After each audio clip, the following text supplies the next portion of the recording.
Maka itulah kata Ibn Hajar dalam Fathul Bari, punca Umar Al-Khattab mengambil cerita hijrah sebagai kiraan tahun pertama Islam.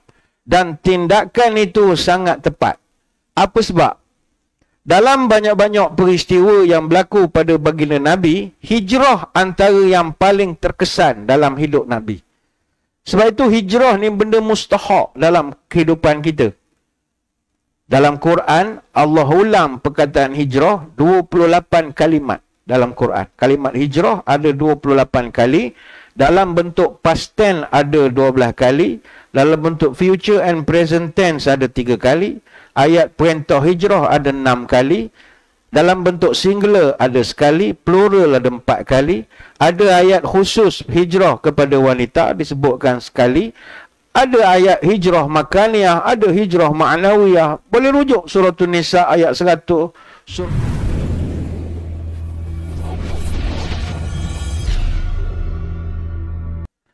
Assalamualaikum warahmatullahi wabarakatuh. Bismillahirrahmanirrahim. Alhamdulillahi hamdan kathiran tayyiban mubarakan fih kama yanbaghi li jalali wajhikal karim wa li azimi sultanik. Allahumma salli ala sayyidina Muhammadin abdika wa rasulika nabiyil ummi wa ala alihi wa sahbihi wa sallim. Nawaitu ta'alluma wa ta'lim wa tadhakkura wa tazkir wa naf'a wal intifa' wal ifadah wal istifadah wal hatha ala tamassuki bi kitabillah wa sunnati rasulih wa du'a ilal huda wa dalalah alal khair ibtigha'a wajillah wa mardatihi wa kurbihi wa thawabihi. Allahumma anta a'lamu bi min nafsi wa ana a'lamu bi nafsi minan nas. Allahumma la tu'akhizni bima yaqulun waghfir li ma la ya'lamun waj'alni khairan mimma yadhunnun. Terima kasih Al-Fadhil Imam Tua Ustaz Abdul Muhaimin bin Yahya selaku pengurusi program. Seterusnya para pegawai, ahli jawatan kuasa dan sukarelawan Masjid Sultan Muhammad 1 Jeli. Tuan-tuan guru, para alim ulama, para habaib, muslimin, muslimat, hadirin hadirat, tuan-tuan, puan-puan, moga sekaliannya sejahtera dalam limpahan rahmah dan barakah. Saya dahulukan dengan penyataan tahmid kesyukuran atas pertemuan malam ini dan seterusnya dapat kita bertatap muka untuk mencari makna di sebalik peristiwa hijrah Rasul sallallahu alaihi wasallam. Sudah menjadi kebiasaan di negara kita apabila tiba bulan Muharram, yang antara banyak sekali peristiwa dikenang adalah peristiwa hijrah. Sememangnya hijrah bukanlah inisiatif ataupun idea kreatif daripada Rasulullah sallallahu alaihi wasallam dan para sahabat. Ianya bukanlah program gerak kerja jangka panjang ataupun masuk dalam perancangan 5 tahun, tidak. Dia adalah perintah daripada Allah yang mesti dilaksanakan. Walaupun peristiwa hijrah banyak diceritakan pada bulan Muharram, ini bukanlah bermakna hijrah itu berlaku pada bulan Muharram. Kita mengenang sahaja. Hak lebih tepat, hijrah itu berlaku pada bulan Safar, iaitu Nabi bergerak ke Gua Sur pada hari Khamis 26 Safar bersamaan 9 September 622 Masihi. Dan baginda Nabi tiba di Madinah Al-Munawwarah pada hari Isnin 22 Rabiul Awal bersamaan 4 Oktober 622 Masihi. Habis apa hak kita sambut hijrah masa bulan Muharram? Sebab Sayyidina Umar Al-Khattab meletakkan peristiwa hijrah sebagai permulaan tahun Islam, iaitu bermula pada hari Khamis 8 Rabiul Awal tahun 17 Hijrah bersamaan tahun 638 Masihi, 16 tahun lepas Nabi hijrah. Apa sebab tahun Islam bermula daripada hijrah? Sebab ketika itu Umar Al-Khattab memikirkan sudah ada keperluan orang Islam memiliki kalender tahunan sendiri. Dalam riwayat yang berbeza, ada jalur Maimun bin Mahran daripada Asy-Sya'bi. Mereka mengatakan bahawa gubernur-gubernur zaman Sayyidina Umar keliru apabila terima surat-surat pekeliling-pekeliling arahan pentadbiran yang ada tarikh tapi tak ada tahun. Jadi keliru nak endorse bila? Tahun bila nak dikuasakan?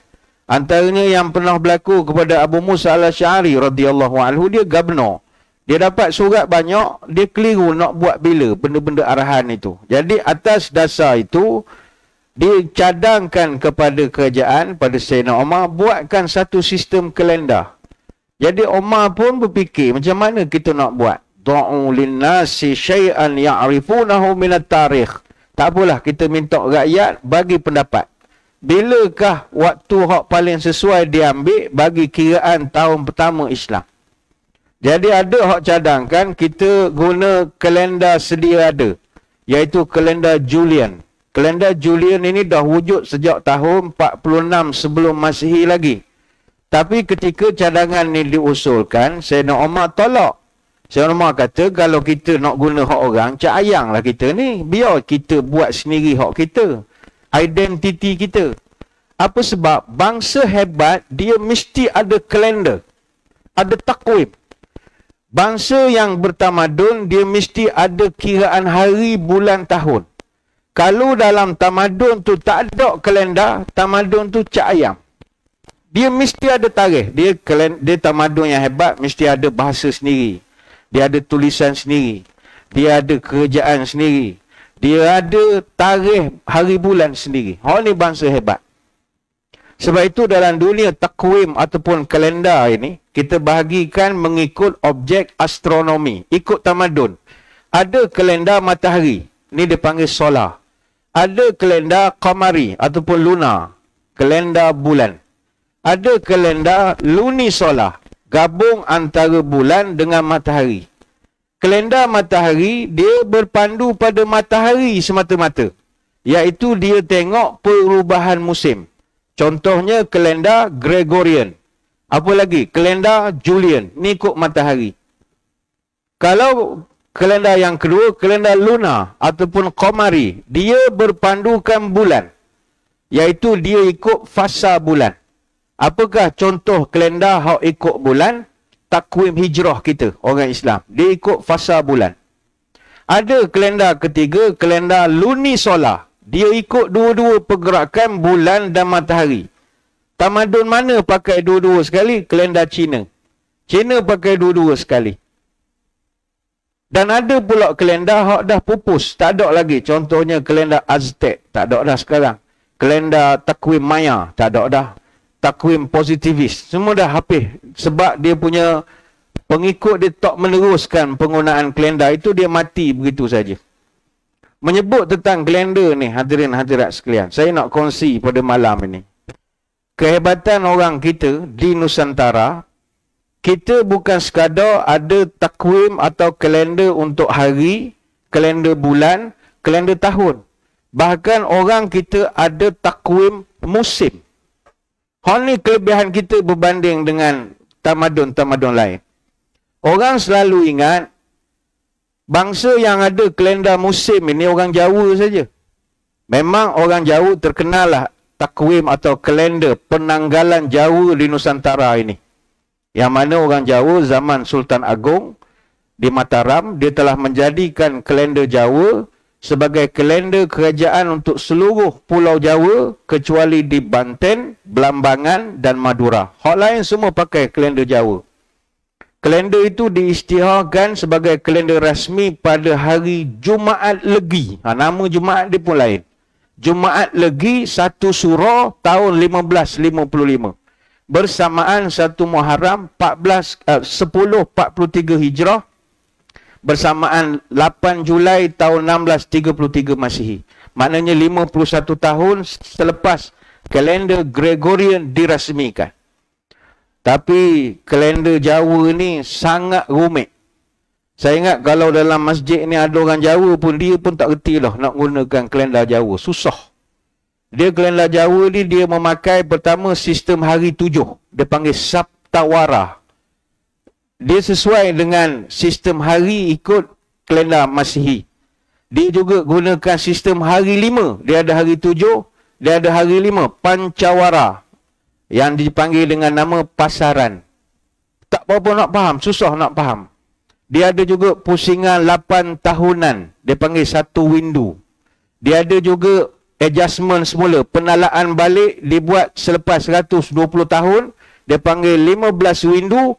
Istilahnya dia panggil salin kurup ataupun ganti kurup. Dia buat balik pengkoreksian, pembetulan balik dengan tambah 1 hari setiap 120 tahun. Begitu kompleks sekali kalender orang Jawa. Tapi itu menunjukkan tamadun. Lalu bagaimana pula kita orang Melayu? Orang Melayu ada tak kalender sendiri? Jawapannya ada. Dan kita bukan kalender biasa, kalender musim.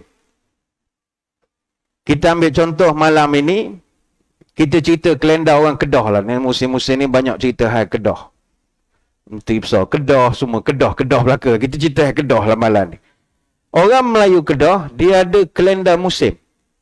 Sama macam cara kita di Kelantan, Pahang Terengganu, Pantai Timur pun ada kalender musim. Kalau di Kedah, dia bahagikan musim ni kepada bahagian-bahagian kecil. Dia panggil bulan Piama. Ini anak muda kena ingat istilah ini. Sebab anak muda sekarang, cerdik, teknologi bagus, IT semua bagus.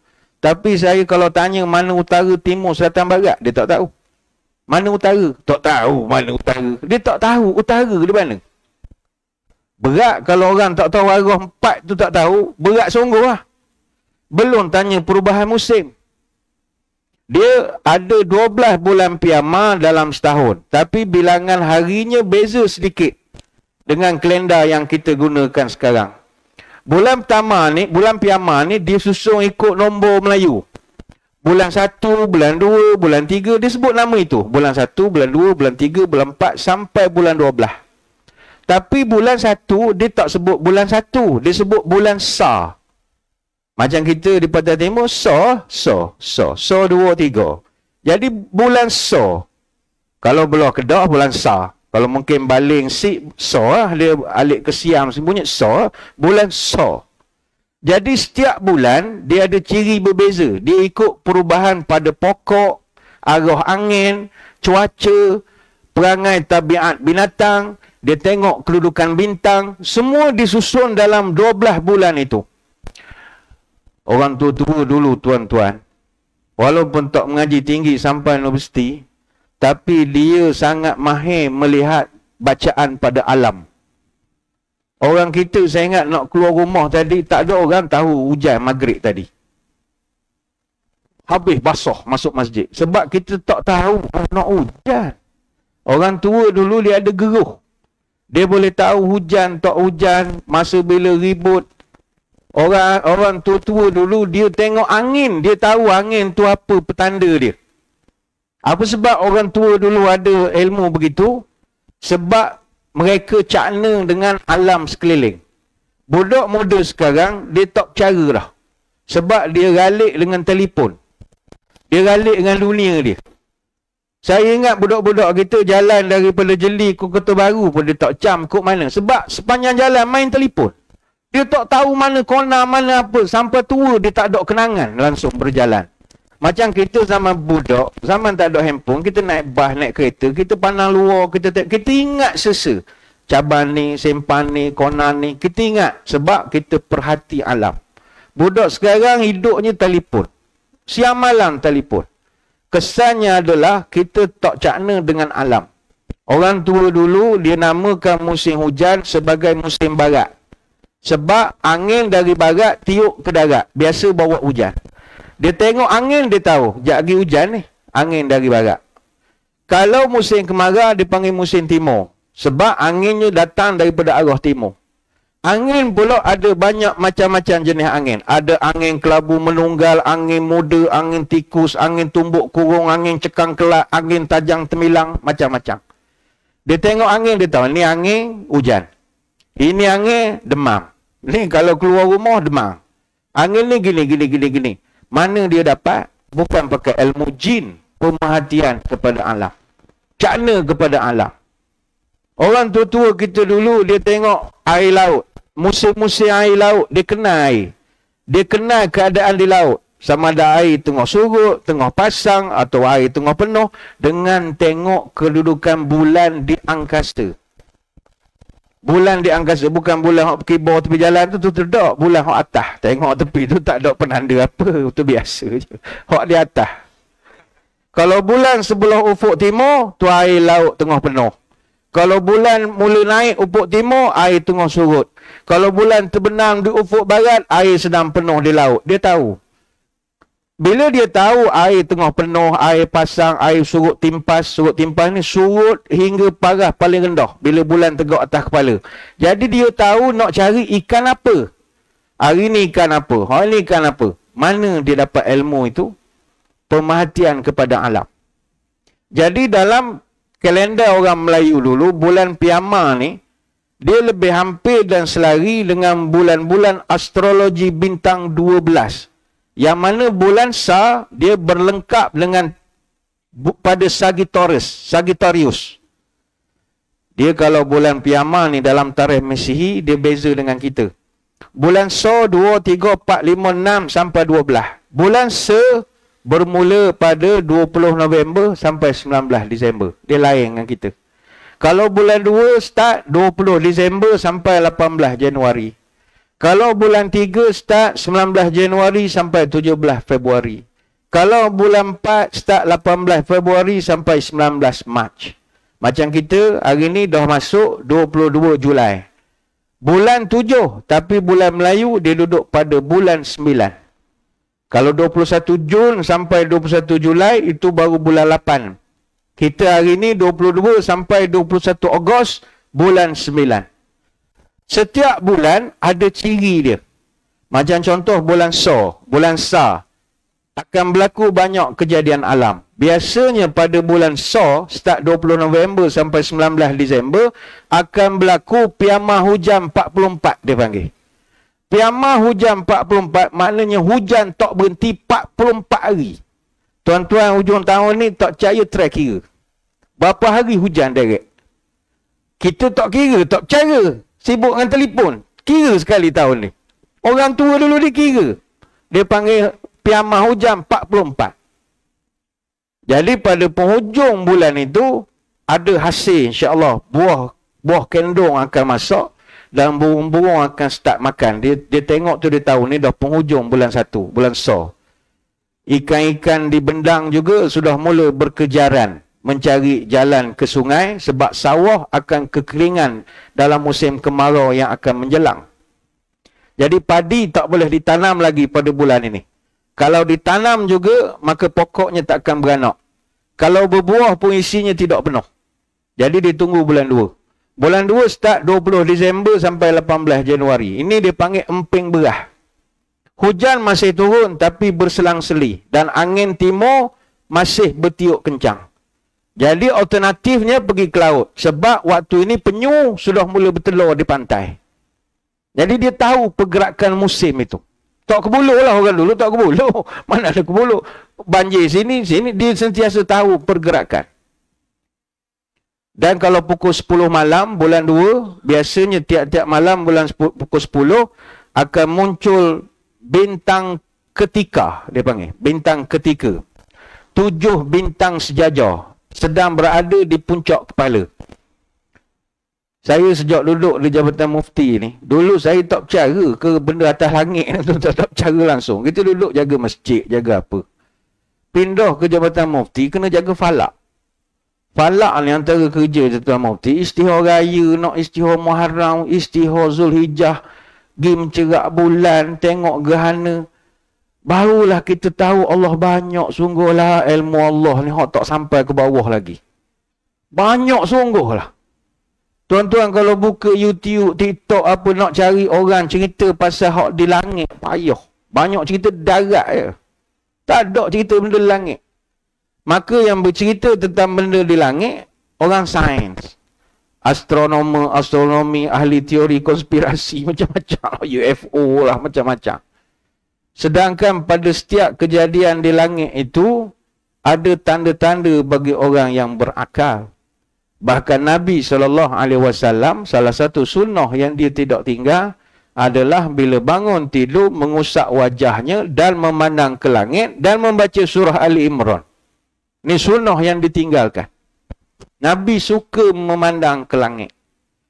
Antara yang kejadian di langit adalah pukul 10 malam bulan 2 itu adalah wujudnya bintang ketika. Bintang ketika ni dipanggil bintang 7. Orang Melayu dulu ngaji tak tinggi. Tapi pasal bintang, terror tuan-tuan. Kita mengaji sains universiti, bintang tak kenal. Bintang pun tak kenal. Dia bintang 7 ataupun bintang puyuh. Dia siap buat pantun. Bintang 7 tinggal 6. Jatuh sebiji ke Majapahit. Hilang sepuh nampak senang. Baru tahu tuan tak berapa baik. Oh, dia ada pantun dia. Bintang 7 tinggal 6, jatuh sebiji gunung Daik, peluk tubuh berasa nak demam, baru tahu badan tak berapa molek. Dia ada pantun bintang 7. Macam-macam pembayang dia.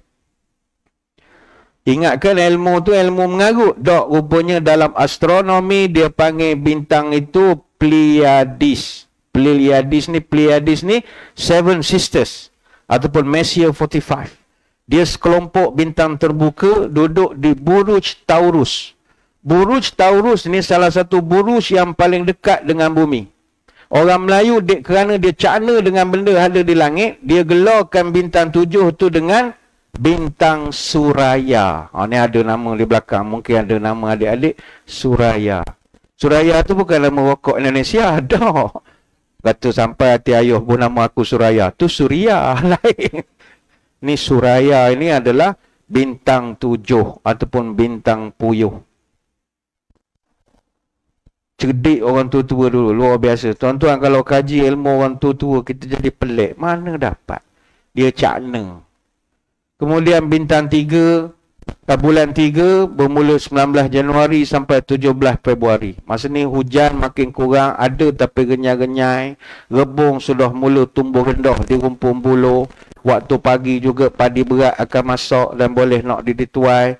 Buah berkait dan cenerai akan masuk gano. Pokok-pokok kayu macam dedak, cengkering, kacang gula, kriang lada dah mula berbunga pada bulan ini.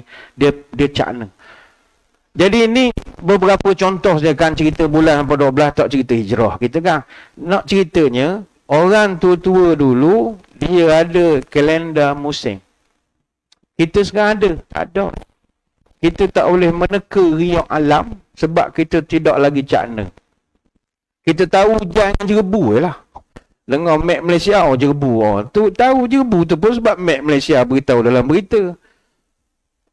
Angin kencang bertiup ni, kita tak percaya. Kata ni biarlah nelayan je percaya. Tak, rupanya kita kena ambil tahu. Ni lain tahun lah kita cerita tentang pentingnya kita menjadi pemerhati alam. Itu perintah Allah dalam Quran.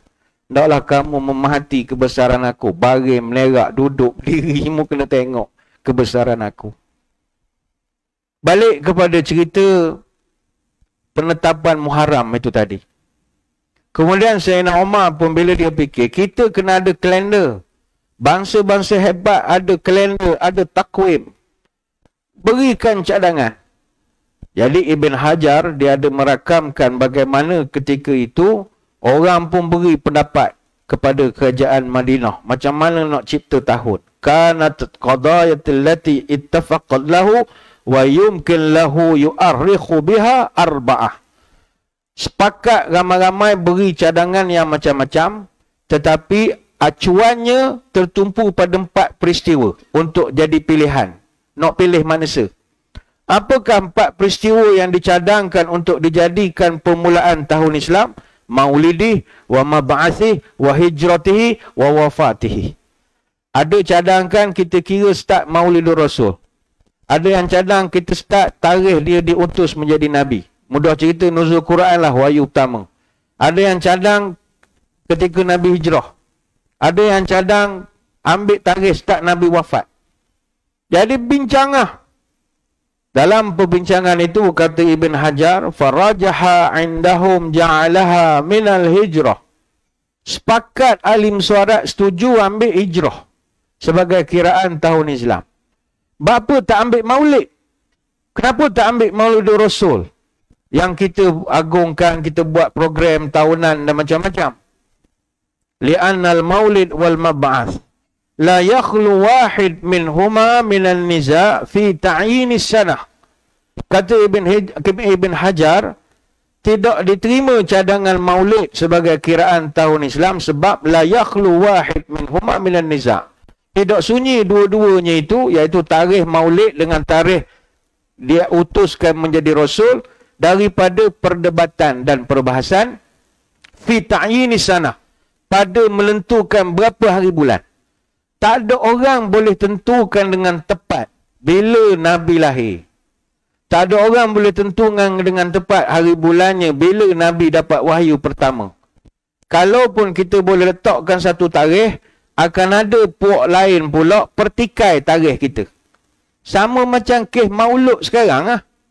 Maulid Rasul, kita di masjid buat 12 hari bulan, Rabiul Awal. Ada pula mari pendapat-pendapat lain. Ada yang kata ente ni 12 hari bulan tak betul. 12 ni Nabi wafat, bukannya lahir. Sudah jam pula kita lah. Sebab kita jadi pening begitu, sebab perdebatan bila berlaku tidak jelas. Orang ni ada kitab dia, ni ada kitab dia, ni ada tok syekh dia, ni ada ulama dia, semua ada hujah.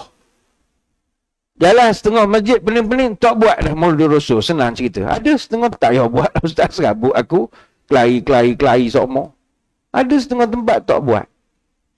Tapi macam kita maulid, kita buat lah maulid. Tapi Maulid Rasul kalau buat majlis, mesti sedia makan. Jangan tak sedia makan. Malam ni ada makan. Malam ni ada takkan maulid tak ada. Maulid kena ada. Dia Hijrah tak buat makan, tak apa lagi. Maulid jangan. Sebab maulud dengan mulut dekat-dekat bunyi. Jadi Hijrah tak buat, tak apa lagi. Kemudian kata Ibn Hajar, kenapa tidak ambil waktu wafat Nabi sebagai kiraan tahun Islam?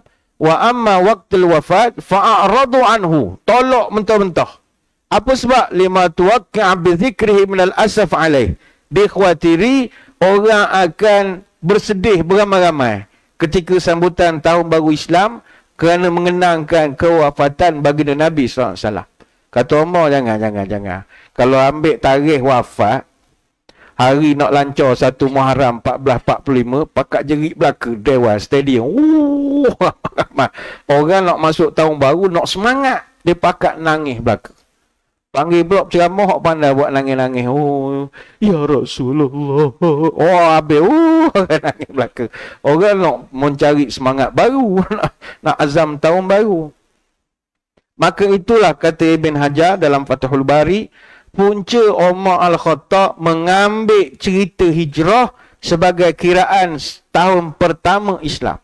Dan tindakan itu sangat tepat. Apa sebab?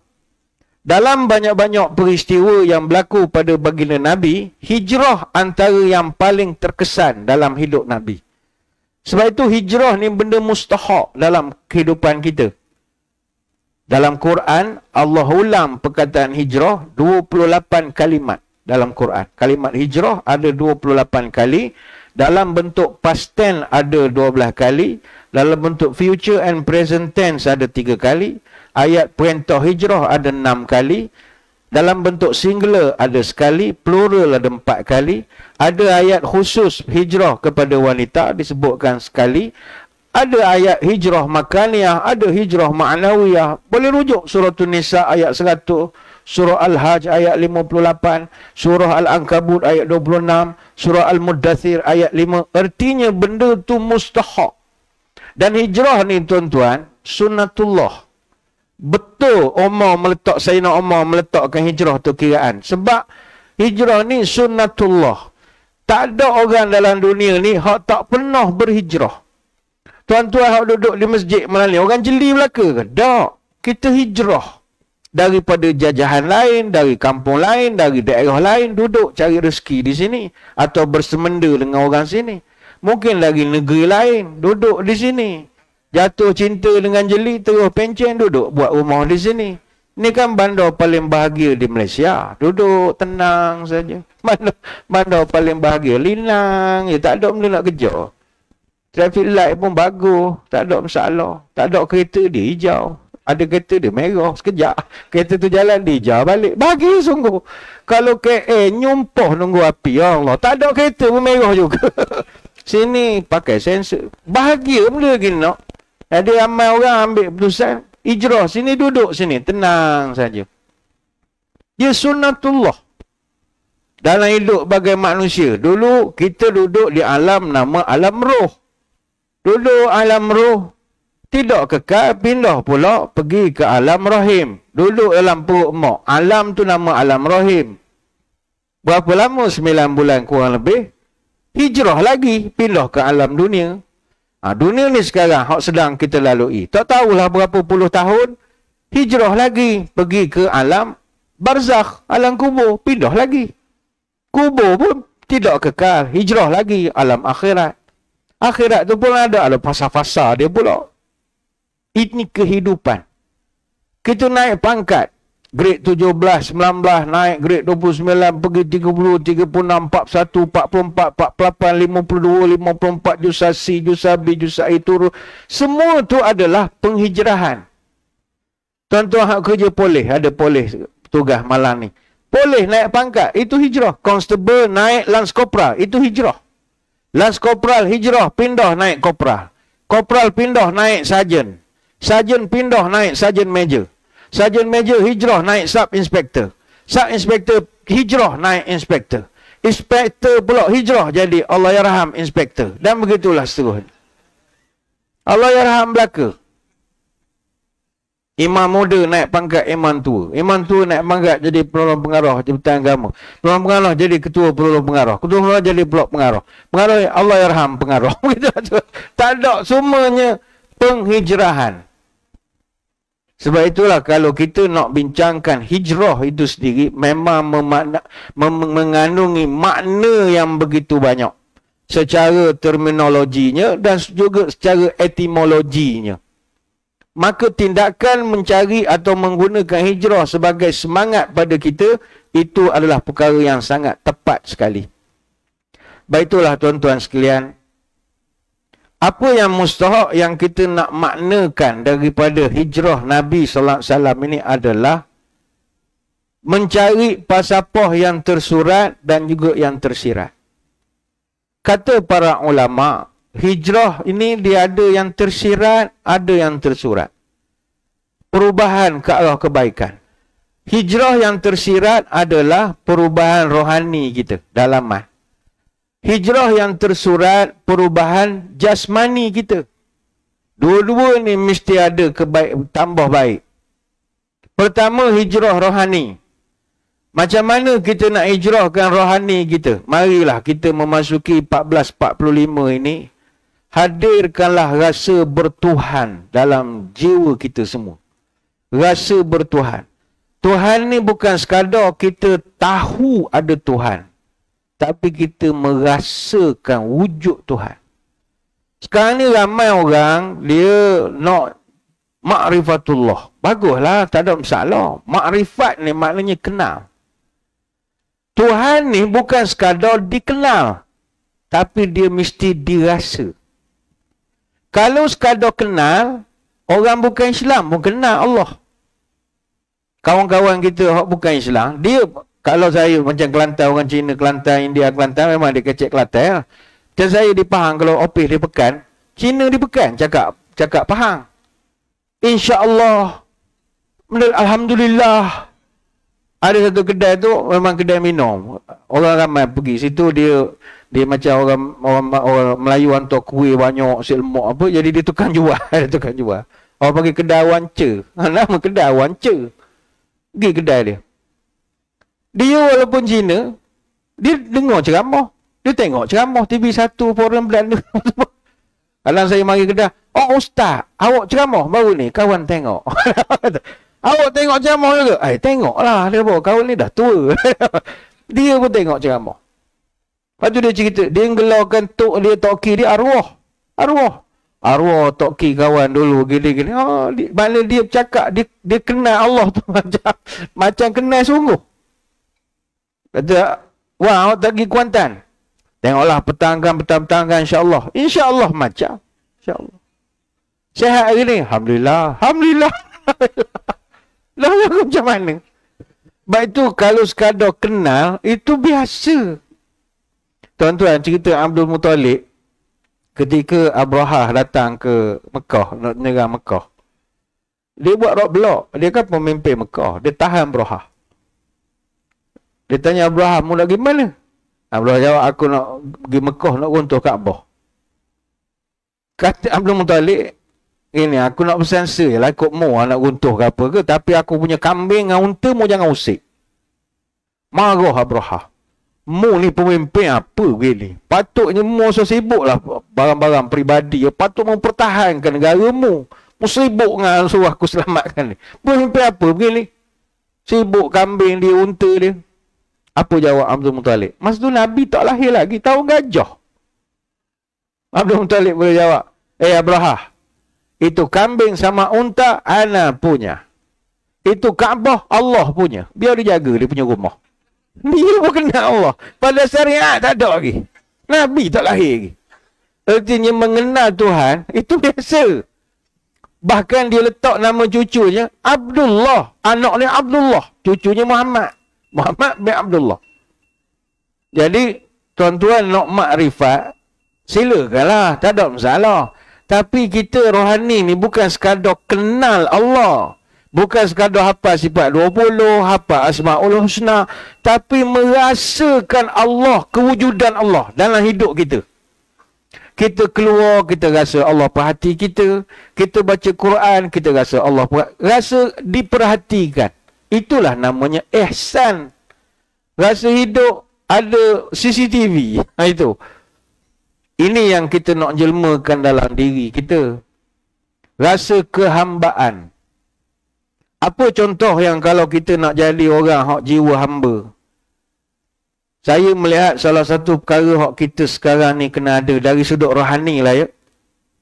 Sifat zuhud. Zuhud ni payah dah nak cari lah ni sifat zuhud.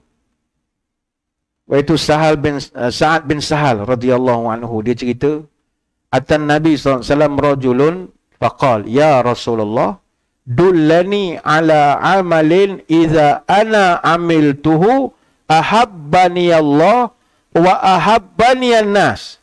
Dua dalam satu. Ya Rasul, tunjukkan aku satu amalan yang kalau aku buat, pertama Allah sayang aku, yang kedua manusia pun sayang aku. Dua-dua sekali. Dia ada amalan dalam dunia, Allah sayang, manusia tak suka. Ada amalan yang manusia suka, Allah tak suka. Jadi sahabat ni nak amalan kalau buat, dua-dua suka. Allah dan makhluk pun suka. Apa Nabi berikan amalannya? Kata Nabi, izhad fid dunya yuhibbakallah, wazhad fima fi aidin nas yuhibbuka. Kata Nabi, mu berzuhudlah di dunia ini, Allah akan cinta pada kamu. Dan kamu zuhudlah terhadap apa yang ada di tangan orang, nescaya manusia cinta padamu. Hadis riwayat Ibnu Majah.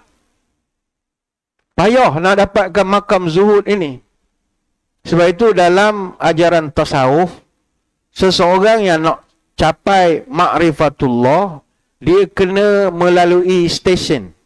Macam kita ada kereta api tak? Ada stesen kereta api. Kena tempuh setiap stesen. Kalau dalam tasawuf, dia panggil maqamat. Ada makam dia. Ada tangga-tangga dia. Kalau tak tempuh stesen ni, tak sampai pada puncak dia. Dia mesti lalui dulu. Tak boleh shortcut. Mana boleh shortcut? Ada orang terus nak shortcut. Tak boleh. Dia kena lalui proses. Kita sekolah pun mana boleh shortcut. Habis jalan terus ambil SPM. Tak boleh. Masuk tertan 1 dulu. Tertan 2. Tertan 3. 4. 5 baru SPM. Ni dok. Pas jalan terus ambil SPM. Tak boleh. Tak dapat shortcut begitu. Zuhud dalam ajaran tasawuf adalah salah satu daripada maqamat ini. Dia ada banyak makam, stesen yang kita kena lalu. Antaranya taubat, wara', zuhud, faqih, sabar, syukur, tawakal, redha. Banyak lagi. Barulah sampai ma'rifatullah. Maka salah satu daripada jumlah tangga ataupun stesen ini yang paling banyak dibicarakan dan yang paling banyak menimbulkan debat pro dan juga kontra adalah sifat zuhud. Payah nak cari zuhud lah ni. Sebab orang memahamkan zuhud ni tolak dunia. Tak. Zuhud ni dia bukan tidak suka kekayaan. Dia bukan tak suka harta. Sebab kalau kita tengok dalam sejarah, para nabi yang Allah lantik, ada di kalangannya diberikan kerajaan. Ada, diberi kuasa. Nabi Yusuf, Nabi Daud, Nabi Sulaiman. Mereka ni ada kuasa mereka. Jadi pemerintah, jadi raja, jadi menteri. Tetapi mereka adalah manusia-manusia yang sangat zuhud. Allah Ta'ala sendiri mengakui, sebagai contoh Nabi Daud AS, "Wadhkur abdana Daud zal aidi innahu awwab." Ingatlah kepada hamba-Ku nama Daud. Dia pemilik kekuatan. Dan dia adalah orang yang sangat awwab. Awwab ni orang yang setiasa balik pada Allah. Pergi ke mana pun, balik pada Allah. Merancang kerja dunia pentadbiran negara, balik pada Allah. Dia semua Allah. Allah. Allah. Payah dapat tahap begitu. Kita keluar masjid, selipar hilang. Siapa yang balikkan seliparnya? Allah yang menentukan hilang. Tak ada dia marah orang tu, marah orang ni. Oleh masjid ni, tak ada CCTV, tak ada apa satu. Dia marah ke orang masjid. Tak ada lost and found. Ni airport lost and found. Ada lost and found. Marah. Tak ada orang bila selipar hilang. Allah, inna lillahi wa inna ilaihi raji'un. Allah dah tentukan. Hilang selipar aku. Balik kaki ayam. Payahlah orang tasawuf sekarang gitu. Marah semua. Kereta dia selisih dengan orang calo. Marah. Oh, aku baru beli. Jarang. Masya Allah. Ni Tuhan. Kerjaan Allah Ta'ala belakang dari. Tak ada. Orang tidak balik kepada Allah. Takdir itu kerjaan Allah. Sebab itu tuan-tuan kena balik pada Allah. Ibu-ibu kena ingat benda itu. Ramai kadang orang puan, bukan semualah. Bila berlaku benda-benda dia tidak suka, dia tak nampak itu campur tangan Allah. Contoh suami dia menikah selagi. Kita nasihat sabar kak, ini semua takdir. Apa takdir? Marah dia. Kata orang kak, memang Allah takdir. Takdir apa kata, ngenyar. Jangan gitu. Campur tangan Allah ada. Suka orang lelaki dengar dalil ni. Tak ada. Allah awab. Awab ni banyak kali Allah guna. Contohnya dalam cerita Nabi Sulaiman. Wa wahabna li Dauda Sulaimana ni'mal abdu innahu awab. Kami anugerahkan kepada Daud anak nama Sulaiman. Dan dia ni sebaik-baik hamba. Dan dia ni ni'mal abdu innahu awab. Dia ni orang yang awab. Sentiasa kembali kepada Allah. Contoh boleh rujuk surah Sad ayat 30. Begitu juga Allah menyebut tentang Nabi Ayub. Inna wajadnahu sabiran ni'mal abdu innahu awab. Kami dapati Ayub adalah orang yang sabar, sebaik-baik hamba. Dan dia ni awab. Sentiasa balik kepada Allah. Ni surah Sad ayat 44. Jadi ustaz-ustaz mana boleh ambil modal ni, tajuk awab. Nanti ceramah lah mana-mana. Sedap cerita bab awab ni. Tapi orang perempuan marah lah. Takdir. Apa takdir marah. Takdir semua ni apa. Awab ni mustahak dalam hidup kita. Semua balik kepada Allah. Kata Imam Al-Ghazali tentang zuhud ini, ada tiga ciri orang zuhud. Kalau tuan-tuan ada 3 ciri ni, tahniahlah. Tuan-tuan dah sampai makam zuhud. Tak ramai orang dapat makam ni. Pertama, orang zuhud ni kata Imam Ghazali, dia tidak merasa gembira terhadap sesuatu yang dia miliki. Mana tak selok. Biasa je. Tak megah, tak beras. Dia gitu. Walaupun dia memiliki harta, kekuasaan, dia tidak merasa gembira, selok gitu tak. Dan juga tidak merasa sedih kalau benda tu hilang daripada dia. Ada orang memiliki jawatan, dia gembira, syukur, nikmat, pergi masjid sokmo. Hilang jawatan, habis tumbuh janggut apa serabut itu. Tak campur masyarakat, duduk tengah hutan, marah. Sebab tak disambung lagi jawatan dia. Masjid tak pergi. Artinya, dia boleh bersyukur ketika menerima nikmat, tapi bila Allah tarik, dia marah. Orang suruh tak. Allah beri ke, Allah tarik ke, dia gitu. Gitu. Orang lantik dia jadi pengurusi sekian-sekian. Okey, jalan ke amanah. Sampai masa tukar kerajaan ke apa, tak lantik dari orang lain pula. Dia begitu sajalah. Orang zuhud tu. Yang kedua, dia tidak berbangga hatinya kalau dipuji, dan dia juga tidak resah kalau dihina. Maknanya dia ada jawatan, dia ada harta banyak, rumah besar, tanah luas apa semua. Orang puja, hebat haji ni sekian. Tanah banyak, kelah dia. Dia relax saja. Ataupun orang hina dia selepas dia hilang segala-galanya. Dia jatuh bankrupt ke, jadi muflih ke. Orang hina, dia gitu. Memiliki dan tak memiliki, biasa bagi dia. Macam kita main Facebook. Ambil gambar dalam masjid. Sultan Muhammad 1. Pum. Send dalam Facebook. Alhamdulillah, hari ni mendengar ceramah. Ma'al hijrah, hari hujan. Perut lapar. Mudah-mudahan ada nasi. Ada nasi contoh. Contoh ni sebut banyak kali dah ni. Kena tak ada slot kita. Tulis situ. Kita pun send. Send maghrib tadi dah. Orang pun puji. Terbaik. Semua bagi pujari belakang. Terbaik bosku.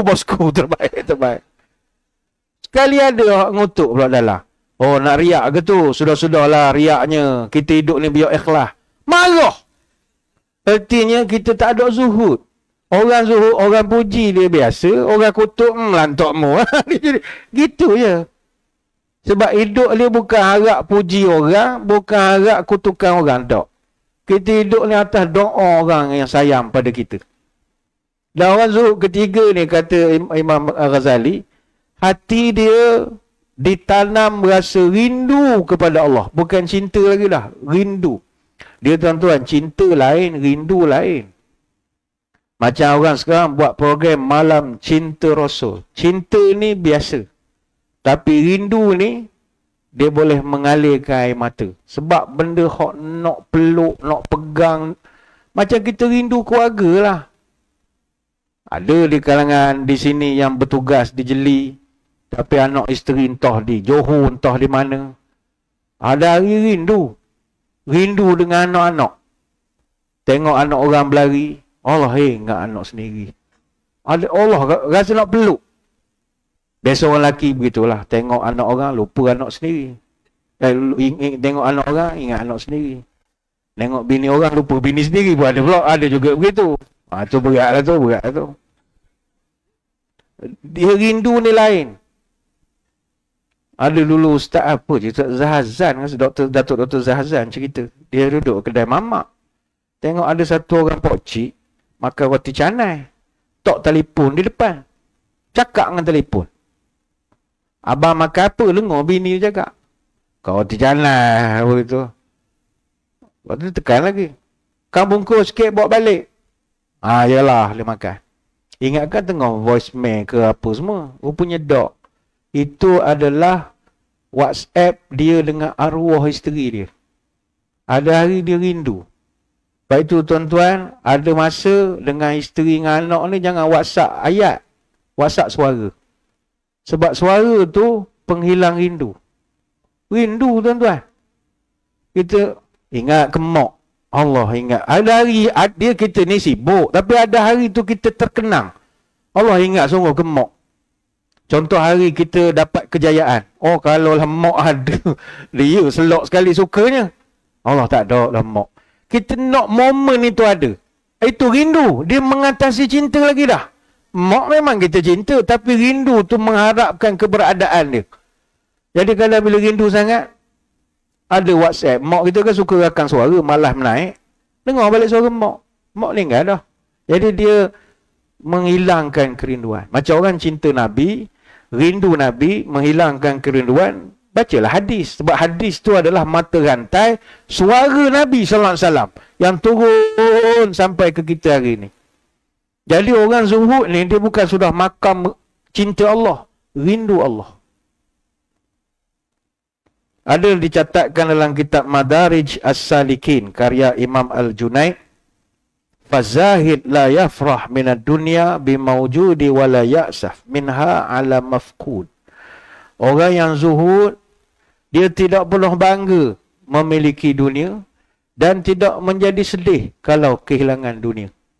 Dia ada harta yang banyak, tapi hartanya itu tak sampai ke hati, sampai kulit. Tidak sombong, tidak megah, dan dia sentiasa bersedia andai kata dia ditarik segala nikmat.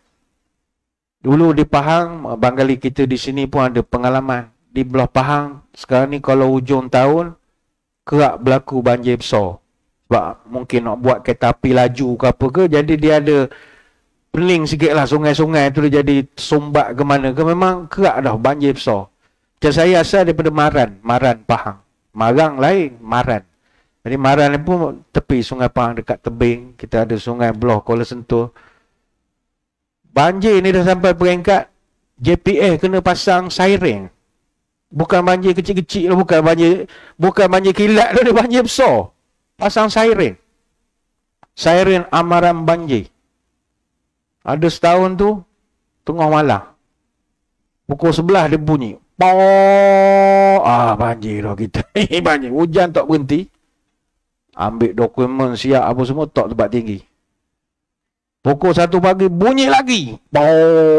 Air memang naik cepat sungguh. Pukul 2 bunyi lagi. Patut senyap. Apa senyap? Hanyut habis lah. Siren tu hanyut dia banjir. Bunyi lah besar air. Jadi ramai kenalan saudara-saudara saya hok ada buat patin sangkar di Sungai Pahang. Hanyut habis. Tuan-tuan, ikan-ikan tu bukannya murah. Ratus ribu tu. Ikan mahal. Kalau ikan kerai, nama pun ikan kerai. Time bayar kerai. Nangis bayar ni, kerai. Nangis bayar. Mahal sungguh. Mahal daripada patin. Tu, bang ikan kerai. Tapi bila kita jumpa dia macam mana, Pak? Gini lah. Allah beri, aku syukur. Dia tarik pun aku syukur. Allah, Pak, mu ni zuhud lah ni. Tasawuf tinggi. Oh, iya ke? Oh, dia tak tahu dia tasawuf tinggi. Payah tu. Biasa orang, terus jadi kasin selamat. Jerit, nangis, buta-buta mata. Dia tak relax. Rumah hanyut, sengih. Ada sengih. Ada hak pelakon, pelawak seorang tu tak? Pelawak komedi Malaysia. Dia buat rumah dia dekat belah Hulu Langat ke mana. Rumah hanyut. Tengah buat hanyut. Habis gitu duit. Tapi dia boleh bercerita dalam berita tu sambil sengih-sengih. Bukan sebab dia banyak duit. Bayangkanlah dia punya tahap. Kita tak boleh diuji begitu lagi lah. Kalau tuan-tuan dah dapat tahap gitu, zuhud lah kita. Jadi ini yang pertama. Kalau kita nak hijrah rohani, cuba tahun 1445 ini jadi orang hak zuhud. Ada banyak makam lagi, kita cerita zuhud sajalah. Perubahan yang kedua, hijrah yang kita nak buat adalah hijrah jasmani. Ini mustahab. Hijrah jasmani ini kesihatan kita. Tuan-tuan sekalian, kita merasa duka cita dan susah hati melihat kebelakangan ni umat Islam, dia punya tahap kesihatannya agak merosot. Dan sudah menjadi suatu tanggungjawab kita bersama untuk saling nasihat menasihati. Sebab itu Ibn Abbas radhiyallahu anhu dia cerita, Nabi pernah nasihat pada seorang sahabat, irtanim khamsan qabla khamsin. Mu kena kejar 5 perkara sebelum datang 5 perkara. Syababaka qabla haramik wa sihhataka qabla saqamik. Pertama Nabi sebut waktu muda sebelum tua. Yang kedua waktu sihat sebelum saqamik. Dia bahasa Arab ni unik. Marid dengan saqam lain. Marid maknanya sakit, tapi mungkin sembuh, mungkin sakit, mungkin sembuh. Kalau saqam ni sakit hak tak berkesudahan. Merengsa, menderita begitu saja. Jadi jangan sampai mu tak jaga sihat sebelum datang waktu sakit hak tak berkesudahan. Hadis ni panjang lah, riwayat Al-Hakim dalam Mustadrak dan macam-macam lagi. Jadi Nabi pesan pada kita, jaga kesihatan sebelum kita sakit. Apa sebab? Kalau masa sihat saja kita dah payah nak ibadah, nanti kalau sakit lagi payah nak ibadah. Tanya kepada orang-orang yang tengah sakit sekarang ni. Orang-orang yang dah pencen, umur dah 60, hok lutut dah tak kuat, mayang kena duduk, nak ambil wuduk payah. Tanyakan pada mereka. Kalau diberi peluang, mereka nak balik muda, nak sihat supaya dapat ibadah dengan sempurna. Baik itu kesihatan mustahak. Nabi sebut al-mu'minu qawiyun khairun wa ahabbu ilallah minal mu'mini da'if. Orang Islam yang gagah, lebih dicintai Allah berbanding hak lemah. Ni hadis riwayat Imam Muslim, Ibnu Majah dan Imam Ahmad. Ulama bahas, bukankah ada hadis orang sakit disayangi Allah? Kata ulama, ya, tapi orang sihat lebih disayangi sebab dia dapat menyempurnakan ibadat. Orang kalau sihat, ibadahnya lebih berkualiti. Contohnya orang yang sihat lutut, tak sakit lutut, dia boleh sembahyang sempurna. Tapi kalau sakit lutut, kena go out lah. Memang tak boleh nak sembahyang berdiri, duduk. Tak sempurna lah. Orang yang rabung kuat, bila nak membaca kena pakai spek. Ada hari dia nak membaca spek tak bawa. Baca Quran pun tak lepas.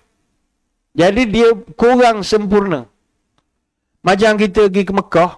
Tuan-tuan, Mekah ni kalau buat haji dengan umrah, kalau tak sihat, tak sempurna umrah. Sebab umrah dengan haji sangat menggunakan kudrat stamina, kesihatan. Bayangkan jarak untuk tawaf Kaabah, keliling Kaabah 7 pusingan. Dia lebih kurang dalam 350 hingga 500 meter. Darat 7 pusingan. Maknanya kita tawaf 3.5 kilo. Tuan-tuan seumur hidup berapa kali berjalan kaki 3.5 kilo? Mana ada? Jauh 3.5 kilo tuan-tuan. Kita sa'i. Jarak sa'i dari Safa ke Marwah 450 meter. Kurang lebih. Ada orang kata 405 meter. Ada yang kata 415 meter. Kita ambil 450 meter. Darat 7 pusingan 3.15 kilometer. Maknanya jalan kaki bukan mudah. Tapi sa'i mungkin kita tak ada masalah lah ni. Sebab dah ada skuter. Ada skuter. Lepas tu Grab pun ada juga. Ada Grab kursi roda. Tolak Grab. Tolak. Pakai Grab lah. Tapi malu muka muda naik Grab. Malu lah kita. Warga mah jalan kaki kita sengih main telefon. Tak boleh. Malu. Naik motor tahan lagi. Tapi tingkat atas. Oh tu sedap juga. Tapi hilang ibadah macam main kat pusat hiburan pula rasanya. Gambar ada dua, kura-kura dengan gambar arnab. Tekan arnab laju sikit. Tekan kura-kura slow. Gede. Bawa tawah, sa'i ke apa ke. Orang duduk sebelah tidur. Tak ada nak baca doa macam-macam. Artinya kita hilang manfaat kita. Hanya kerana kita tak sihat. Sama juga haji. Tanya orang yang bawa balik haji. Haji ni kalau kita jarak pergi ke Jamrah sepanjang terowong, sepanjang perjalanan itu 3.5 km lah kurang lebih. Sebab jemaah Malaysia dia duduk di Muasir. Muasir ni Mina 2 belakang bukit. Itu nak ke Jamrah dalam 5 hingga 7 km. Jalan kaki. Mana pergi balik dah 10 km. Dan jarak antara Jamrah dengan Jamrah dia ada 3 jamarat keseluruhannya. Antara Jamrah Ula dengan Wusta 247 meter. Antara Wusta dengan Kubra 200 meter. Kita 10 Zulhijjah, kita melontar di Jamrah Kubra dulu. Jamrah paling jauh. Kita kena tempuh Ula dengan Wusta. 11, 12, 13, lontar ketiga-tiga Jamrah. Turun sana tak boleh U-turn. Kena pusing one way lagi. Jalan kaki. Semua menggunakan kudrat kaki. Ini tak campur kita pergi tandas, makan minum, turun naik li hotel, ulah alik masjid, Muzdalifah, Arafah, Ben Daud, KFC, tarik kat desa haji. Tak campur lagi. Cari tudung lagi. Tak campur. Keseluruhan orang buat kiraan. Jarak untuk dapat haji, kita jalan kaki 49 km. Mana dari masjid pergi ke air terjun. Bapak jauhnya kita jalan kaki. Air terjun Dabung. Bapak jauh. Kalau umrah 7 km. Artinya, baik itu ulama mengatakan orang sihat lebih Allah cinta. Sebab dia boleh sempurna ibadah. Bukan menafikan kemuliaan orang sakit. Tak. Tapi agama juga memuliakan orang yang sihat. Sebab itu Nabi pesan, sihat ni nikmat kedua selepas iman. Kata orang putih, health is not everything. But everything is nothing without health. Kesihatan bukan segala-galanya, tapi segala-gala tak ada makna tanpa kesihatan. Rumah besar bertingkat-tingkat. Duit tebal berlipat-lipat. Kereta bersusun berkilat-kilat. Isterinya pun cantik memikat. Kadang-kadang jumlahnya 4. Tapi dia sendiri sakit tenat, mula pedah. Isteri 4, awak sakit. Pandang saja. Kereta ada 17 hutih, parking keliling rumah. Tapi awak seminggu 2 kali naik ambulan ke hospital. Baik beli ambulan, susul keliling rumah. Tak payah nyusah ke Jepang nak mari. Baik itu bagi kita orang Islam, salah satu sunnah yang kita tinggalkan adalah mencontohi Nabi dalam menjaga kesihatan. Nabi tuan-tuan, dia sangat jarang sakit. Hak ni orang tak ikut sunnah ni. Nabi ni dia seorang yang jaga kesihatan. Macam mana Nabi ajar kita? Ni kita kena ubahlah. Umur melengkap ni kena ikut dah sunnah ni. Nabi dia ni seorang yang jaga makan. La ilaha illallah. Luar biasa sekali tuan-tuan. Soal makan ni bukan soal kecil. Kalau orang tanya apakah kesalahan dan dosa pertama yang manusia lakukan, orang akan jawab kesalahan pertama adalah pembunuhan Habil dan Qabil. Jawapannya tak. Dosa pertama, kesalahan pertama makhluk adalah mereka makan benda hak tak dibenarkan. Alam anhakuma antilkuma syajarati wa aqul lakuma inna syaitana lakuma aduwwum mubin. Surah Al-A'raf ayat 22. Bukankah aku larang kamu berdua jangan dekat dengan pokok itu. Dan ingat syaitan itu musuh yang nyata. Jadi kesalahan pertama kita adalah makan. Makan bukan benda kecil. Kalau dalam tafsir Israiliyat dia ceritakan. Tafsir Israiliyat ni kita boleh dengar, boleh tak dengar. Boleh terima, boleh tak terima. Tak ada masalah. Tafsir Israiliyat menyebut Nabi Adam ketika dia makan buah khuldi, dia telan, sangkut, dia tekuk. Maka jadilah halkum anak Adam sekarang. Jadi untuk kita kena ingat, bila nak makan, kena ingat. Nenek moyang kita dulu sangkut sini sebab makan. Jadi jagalah makan. Ini tafsir Israiliyat lah. Nabi Adam lekat sini. Siti Hawa makan 2 putih. Lekat juga, tak tahu lu mana. Cari sendirilah malang kara. Lekat juga. Budak-budak yang faham lebih-lebih. Dah makan ni, dia punca penyakit. Punca penyakit, baik tu Nabi kurang makan. Mau kukis, dia raja Mesir, dia kirim doktor, pasukan perubatan untuk buat complementary lah. Bukan complementary. Complementary lah. Tanda persahabatan, medical check up untuk orang-orang Madinah. Mereka buatlah, cek orang ni, cek Nabi sendiri. Dan mereka dapati orang Madinah tak ada yang sakit yang teruk. Sakit kronik tak ada. Demam, sesama biasa begitu sajalah. Lantas pasukan perubatan tanya kepada Nabi, macam mana orang Madinah ni semua sihat? Apa jawab Nabi? Nahnu qaumun la na'kul illa anju'in. Wa iza akalna la numli'u nafsana minat ta'am. Kami satu bangsa hak makan hanya bila lapar. Dan kami tak akan penuhkan perut kami dengan makanan. Itu dalam syair Arab menyebut al-ma'ilatu baitud da' wal himyatu ra'sud dawa' wa a'ti kulla badanin ma'awattuhu. Perut adalah tempat sarang penyakit.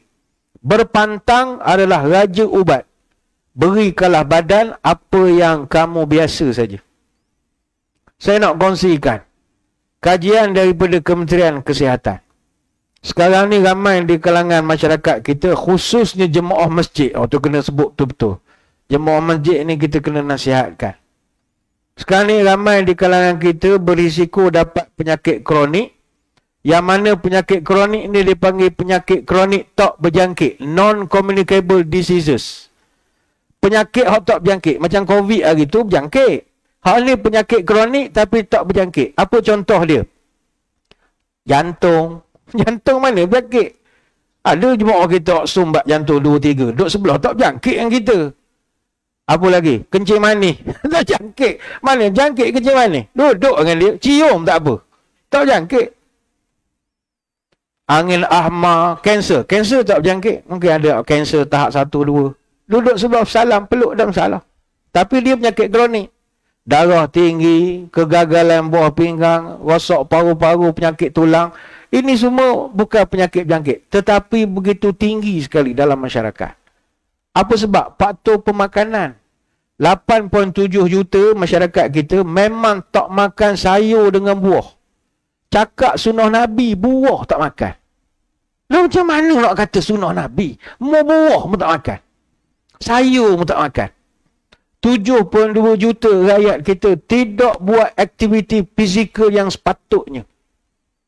Makna golongan buat perabot, kursi meja, pala serabut, duduk saja. Tak ada kerja.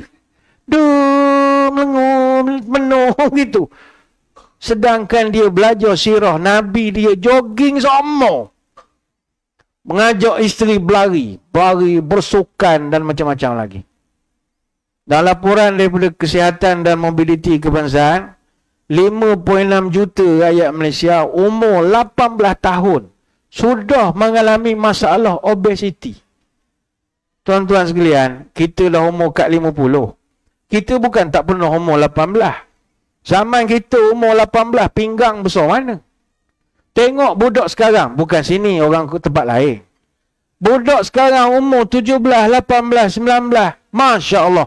Pinggang dan punggung dia, kita tak tahu mana se. Ni tempat lain, bukan orang sini. Sini slim semua. Dok, kalau kita umur 40 lebih, 50, badan besar, tak boleh. Metabolisme dah kurang. Maknanya jaga makan kat mana pun memang gitu. Badan tak boleh go. Orang muda, 17, 18. Kita masa muda besar mana badan? Cek balik gambar zaman sekolah. Besar mana badan kita? Umur 20 masa kahwin. Tengok atas pelamin. Kering. Artinya kita pernah melempuh zaman kekurusan. Budak sekarang 18 gemuk dah. Maknanya umur dia 30 esok. Besar mana badan dia? Ni bukan marah dah. Orang tempat lain. Sini semua okey. Orang muda tak boleh gitu. Jangan begitu. Orang muda mesti kurus. Exercise, main bola. Mungkin sekarang ni budak kita tak main bola. Main game. Main telefon. Zaman kita muda, petang main bola. Mungkin padang tak ada. Barangkali takkan sini tak ada padang. Main padang. Zaman dulu kalau kita zaman budak, main bola. Tak kira lah 7 sebelah, 8 sebelah, 10 sebelah ke. Main. Petang-petang. Kalau buka baju. Kan sedap main gitu. Buka baju. Perut gini berlari. Suka zaman budak. Kita ada aktiviti. Main takraw. Main lah. Petang main. Ni duk baring. Main telefon. Duk kedai mamak. Kedai gitu. Tak boleh gitu. Orang muda mesti smart. 17.5%. Mungkin orang akan kata, dah kalau saya gemuk, ustaz apa masalah? Kita tak ada masalah. Cuma data menunjukkan orang obesiti, ni orang muda bukan orang tua macam kita. Orang tua macam kita ni insya-Allah tak ada benda lah. 17.5% budak muda yang obesiti kena kecil manis. 30.3% kena darah tinggi. 28% kena masalah jantung. Umur belum 30. Ni buat isap rokok elektrik pula sekarang. Bocor habis paru-paru. Isap rokok elektrik. La ilah Allah. Jadi Iron Man ni esok. Begitu. Orang kampung isap rokok juga sehat pada 80 umur. Apa sebab? Dia isap tembakar. Tembakar ni bukan patwa. Tembakar ni makhluk Allah. Dia orang tanam, bela, siram. Pokok ni dia benda berzikir. Berzikir. Awak rokok elektrik ni chemical. Benda nabat, jamat. Tak ada nyawa. Tembakar ada nyawa. Ramai pula isap rokok ni kan. Oh, bagus pasal ni. Buang ambil isap rokok pula. Ajem pula aku. Tak lah nak jaga kesihatan. Jaga. Ni bukan blebet dah. Awak orang muda. Kami pernah muda dan kami nikmati zaman muda kami. Sedap zaman muda kita. Berlari sana, main, sukan apa semua. Merasa badan kecil. Merasa belaka. Jaga makan. Banyak nak minum kopi manis. Budak sekarang makan Korea, minum kopi manis-manis. La ilaha illallah. Kontrol lah. Minum kopi campur susu. Kalau tawar, tambah gula. Jangan ikut hawa nafsu. Lama-lama jadi gila. Anak ayam timbang pukal, bawa pekan, rumah setinggan. Kalau nafsu melebihi akal, memang makan tak cukup sepinggan. Tanam bunga dalam pasu, bunga melati, bunga pandan. Jangan ikut awal nafsu. Kelak nanti binasa badan. Tapi ialah orang kita kalau bak makan ni payah. Peluh berkira, makan berselera. Masa makan bersimbah, peluh. Kalau bekerja, asyik mengeluh. Pucuk lebah gading gajah, kerja segan. Tapi kalau makan, gagah. Ni habis majlis ceramah sekarang, banyak lauk, lamalah duduk. Banyak kuih duduk, tak beralih. Ni masalah. Lepas tu saya dulu sokmo cadangkan ke masjid-masjid. Sebab kita masjid memang sedia makan sokmo. Dan kita menyumbang kepada kegemukan jemaah kita. Sebab makan lepas pukul 9 memang gemuk Dia balik tidur, mana ada exercise. Tak bakar langsung kalori. Jadi apa masjid kena buat, jamuan kena buat.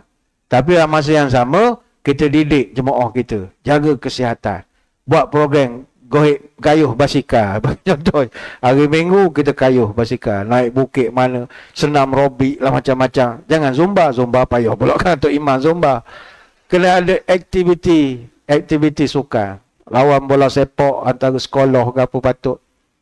Macam di masjid negeri masa saya imam dululah. Masjid negeri ada gymnasium. Ada gymnasium sendiri. Kita talk dalam satu tempat, masuk daftar, main lah. Supaya jemaah kita tahu penting jaga kesihatan. Makan-makan juga, kita tak ada masalah. Tak kira mana, tapi exercise. Jadi nombor satu kena di-exercise kan, Tok Bilal dengan Tok Imam tu dulu. Sekarang sehat-sehat. Ini contoh bukan sini, tempat lain. Kan Tok Bilal dengan Tok Imam sehat-sehat belaka.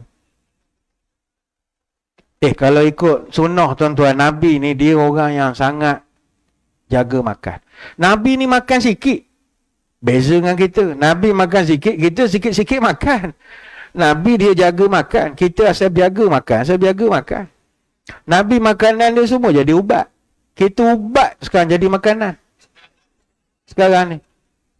Nabi ni nak kongsi sunnah ya. Nabi tak pernah kenyang 3 hari berturut-turut. Berapa orang ikut sunnah ini? Tak pernah kenyang 3 hari. Ma syabi'a Rasulullah sallallahu alaihi wasallam salasata ayamin mutawaliyatin. Nabi tak pernah kenyang 3 hari berturut-turut. Hari ni hari Sabtu, dia kenyang contoh. Hari esok dia kenyang. Isnin dia lapar, dia puasa lah. Ataupun hari Isnin dia kenyang. Selasa dia lapar balik. Dia tak pernah berturut-turut. Kita cuba kira, berapa hari dah kenyang? 3 hari dah kenyang. Ni pun kenyang lagi. Cuma sebab dah maklum ada jamuan, lapar semula. Itu sajalah. Tapi kenyang-kenyang semua. Ada setengah masjid ni bukan kata masjid dah. Habis ceramah buat kambing. Tak salah buat kambing. Makanlah apa saja. Bila dia jumpa dengan jemaah tanya, Haji kita jamuan mula masjid. Kita buat kambing. Kambing? Saya tak makan kambing. Tak makan kambing? Astaghfirullahalazim. Dia dengar orang tak makan kambing macam orang tu keluar Islam. Ente tak makan kambing, astaghfirullahalazim. Lama masalahnya. Makan kambing ni masuk surga Ustaz. Lah ngaji di mana? Makan kambing masuk surga. Letih. Tuan-tuan, Anas bin Malik radhiyallahu anhu, orang yang paling tahu apa Nabi suka makan tak suka makan. Sebab dia khadam Nabi. Kata Anas bin Malik, ma akalan nabiyyun khubzan muraqqaqan wala syatan masmutatan hatta laki Allah. Saya jaga Nabi. Nabi tak pernah makan roti hok empuk. Dan tak pernah makan kambing bakar. Sampailah dia wafat. Hadis Bukhari. Kambing Nabi makan. Tapi bukannya hok guling, golek, apa benda. Buat lauk. Hadis Bukhari. Mungkin ada yang tanya, salah ke Ustaz kalau makan hok bakar? Lah, tak ada masalah. Makan ni tak ada masalah. Roti canai pun boleh walaupun bukan sunnah. Ada orang kata, tak boleh Syekh, kita makanan ni kena ikut sunnah. Habis Nabi pernah makan roti canai, roti jala? Tak pernah. Salah tak makan? Tak salah. Makan minum halalan tayyibah, ikut sunnah, cara Nabi makan, lah, tak ada masalah. Yang penting, jaga kesihatan. Contoh, tuan-tuan ni kan makan. Contoh, katalah karipak. Nak makan karipak, makan nasi lemak, lah, tak ada masalah. Tapi jaga. Sebab makanan ni dia ada kalori. Karipak sutih berapa kalori? 130. kalori. Nasi lemak komplit. Nasi lemak komplit siap telur mata, itu 644 kalori. Telur mata saja 110 kalori. Roti canai kosong, sekeping, tak ada kuah, 200 kalori. Kalau campur kuah, sepiring kecil lah, dal ke ataupun kari ke, 414 kalori. Teh tarik segelas, 83 kalori. Kalau tuan-tuan hari ni dah minum 4 gelas teh tarik, sama macam makan nasi 1,5 mangkuk. Orang dewasa lelaki, dia hanya perlu 2,250 kalori. Wanita dewasa hanya perlu 1,800 kalori. Bila kita lebih kota dia, tu jadi gemuk. Jadi obesiti. Jadi macam mana cara dia? Kita kena bakar dia. Tuan-tuan makanlah banyak mana, tapi bakar. Cuma aktiviti nak bakar kalori, tu letih. Contoh kita makan karipak sebutir 130 kalori. Ambil lah 100 kalori. Aktiviti untuk bakar 100 kalori, tuan-tuan kena jalan kaki. Nak jogging tak dan. Jogging kayuh basikal payah. Jalan kaki dia panggil brisk walk. Brisk walk ni 100 langkah seminit. Untuk bakar 100 kalori, tuan-tuan kena jalan kaki selama setengah jam. Tak padan sungguh lah. Sebutir karipak jalan kaki setengah jam. 100 kalori ni sepotong lemang. Sama tak? Sepotong lemang dalam 110 kalori. Tuan-tuan makan sepotong lemang, kena jalan kaki setengah jam. Tak baloi. Bayangkan raya baru-baru ni, sebatang lemang kita tentang. Kena jalan kaki sampai mana saya tak tahu. Sampai UMK tu saya ingat baru habis. Sampai UMK. Nak bakar habis. Bila tak dibakar, tu jadi masalah. Habis ustaz tak boleh makan ke lagu mana? Dah suruh jaga makan. Tapi ni cerita anak beranak lah ni, orang pejabat kesihatan kalau ada marah pula. Kalau tanya saya, makan ni bismillah ya. Bismillah, baca doa, tawakal pada Allah. Ya. Kalau nak mengira kalori sesa, tak makan kita. Saya dulu kerap pejabat kesihatan, klinik kesihatan, Kementerian Kesihatan panggil ceramah. Bila ceramah di Kementerian Kesihatan, hospital apa semua ni, habis ceramah berjamu. Masa berjamu tuan-tuan, duduk meja, dia ada sedia makanan. Setiap makan dia tulis kalori berapa. Jadi tak ada mood nak makan kita. Ni 130. Aduh. 120. Dalam hati dia nak beri aku makan ke tak benda ni. Dia memang didik gitu. Lala saya kata beginilah, kalau letak kalori-kalori ni tak payah makan je lah. Sebab makanan ni, kita jangan cerca dia. Rezeki ni tak boleh cerca. Meletak kalori-kalori ni, bagi saya adalah kita merendahkan kedudukan. Ini pendapat saya. Macam seolah kita mengatakan, mu ni tak bagus. Gitu. Macam durian. Baru nak makan, jangan kolesterol. Jangan gitu. Nak makan je lah. Saya dulu ada jumpa orang tua di Temelloh. Mungkin tuan-tuan perlu dengar cerita ni. Dia umur kat 100, sihat. Makan ni lah, gomor belaka tuan-tuan. Tak ada masalah. Mak orang ingat dia beli hantu raya sudahnya. Dia boleh belaka, air batu, kambing, semua. Bismillah. Membujur lalu melentang patah. Tapi dia orang kampung lah, kerja kampung. Saya pergi jumpa dia. Masa saya kadi Temelloh, dia duduk Temelloh. Tanya dia, panggil Aki. Aki, umur kat 100, apa rahsia? Share lah sikit dengan anak cucu, jangan makan seorang. Dia kata, kita ni makan, dia kata. Bila makan ni, kita cakap lu dengan makanan. Ni dia ajar petua. Ni petua lah, bukan ilmu sahih, tak tahulah. Petua. Dia kata, kita sebelum makan, cakap lu. Cakap dengan makanan. Tuan-tuan boleh amal. Contoh orang kita pergi kelurik, dia kata orang hidang kambing. Kita jangan hina. Ni kambing ni kolesterol lah, kalori ni. Atau orang hidang ikan pating. Pating ni orang duduk lah, cemar lah. Tak nak makan sudah lah. Jangan hina. Ini rezeki Allah. Jangan hina, dia kata. Kambing, walaupun ada kalori ke apa ke, tapi kita cakap elok-elok dengan dia. Sebelum nyuak, Bismillahirrahmanirrahim. Allah barik lana fi ma razaqna kena zabanna. Hei kambing, aku makanmu, jangan makan aku. Kita cakap elok-elok ke dia. Betul dia. Saya kata mula sabah juga betul tu. Jadi tuan-tuan boleh try lah ni sekarang. Setelah balik ni, saya ajak makan durian. Tengok jam kat pukul 11 dah ni, tak makan durian lagi. Malam dah ni, bismillah ya. Durian aku makan, mu jangan makan aku. Oh. Tapi makan sekodar-sekodar, jangan makan sampai 5-6 ular. Kita umur menengkak, panas muka meninggal sekarang. Ada orang tak makan nasi. Jangan gitu. Tanya, apa untuk makan nasi? Gemuk. Gemuk je lah mana ya? Gajah sebutir nasi tak pernah makan. Gemuk ya? Mari mana gemuk? Jadi dia kata, jangan hina makanan. Ni jangan marah pula. Jabat kesihatan kan marah pula. Sebenarnya banyak nak cerita tapi hari pun dah 9 lebih. Jadi saya ingat, kurang lebih begitulah. Apakah yang kita boleh maknai daripada hijrah ini? Hijrah rohani, hijrah jasmani. Hijrah dalaman kita dekatkan diri pada Allah, merasakan kewujudan Allah, merasakan kebersamaan Allah dalam hidup kita. Dan yang kedua, hijrah dari segi penampilan kita, iaitu marilah kita ikut sunnah. Bukan nak smart, nak sihat. Ni orang muda-muda, ingat awak muda lagi. Yang baru 30-an, belum 40, anak kecil-kecil, isteri lawa lagi. Awak esok umur 40, na'udzubillah, kena stroke, apa susah. Kalau mati terus, selesai masalah, kita tanah je. Masalah duduk baring di rumah, ngekok gini, umur baru 40. Isteri masih pasang badan. Esok pening kita, susah. Orang ni ngorak ni panjang. Nak cerita, panjang cerita lah benda-benda gini. Sebab muda lagi.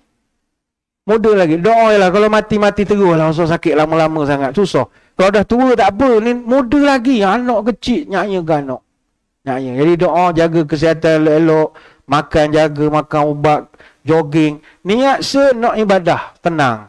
Dan nak ikut sunnah Nabi yang jaga makan. Bukan sebab nak upload media sosial. Bedak. Ini penghijrahan kita lah pada tahun ini. Sebagai akhirnya, ingin kami mengambil kesempatan untuk mewar-warkan kepada jemaah pada malam ini. Kita memohon dan mengalu-alukan sumbangan untuk pihak masjid membeli atau mendapatkan air condition. Kita nak beli aircon untuk Dewan Serbaguna Masjid Sultan Muhammad I di Jeli ni, ada di sebelah ini. Yang mana Dewan ini adalah untuk kegunaan kelas-kelas pengajian kita. Kelas-kelas pengajian khususnya kuliah duha. Jadi tuan-tuan, kita mohon pada yang ada rezeki lebih untuk membuat sumbangan. Ambilkan talam isi juadah. Talam perunggu sangatlah berat. Saya nak ajak tuan-tuan buat ibadah, manfaatnya dapat dunia akhirat. Ceramah hujung akhir kata disimpul tanda muafakat. Ibadah yang saya nak cerita berkaitan harta, namanya sedekah, hidup akan berkat. Maka ayolah kita jadi orang pemurah. Tanda orang pemurah, banyak beramal, kuat bersedekah. Tahu berpihak pada yang susah, tahu menolong pada yang rendah. Jangan jadi orang kedekut dan tamak, menolong orang dia tak ndak, menimbun harta tak agak-agak, orang susah buat-buat tak nampak, hati busuk perangai tak cedak. Ayo, sebentar lagi pihak Urustia akan pergilah ke lokasi-lokasi di sekitar tuan. Berikanlah sumbangan untuk kita mendapatkan penghawa dingin Dewan Serbaguna kita yang akan digunakan untuk kelas pengajian. Terima kasihlah atas sumbangan. Tak kira berapa, 10,000 boleh, 20,000 boleh. Ikut kemampuan masing-masing lah. Ikut kemampuan masing-masing. Saya kira sekadar itulah saja ya.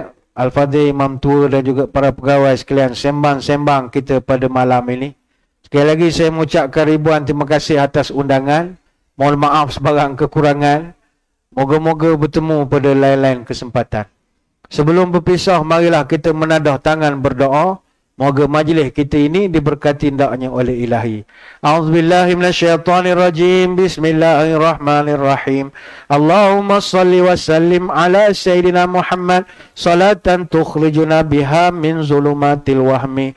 Allahumma tawil umurana wa sahih ajsadana ونور قلوبنا وثبت إيماننا وأحسن أعمالنا ووسع أرزاقنا وإلى الخير قربنا وعن الشر أبعدنا واقضي حوائجنا في الدين والدنيا والآخرة إنك على كل شيء قدير.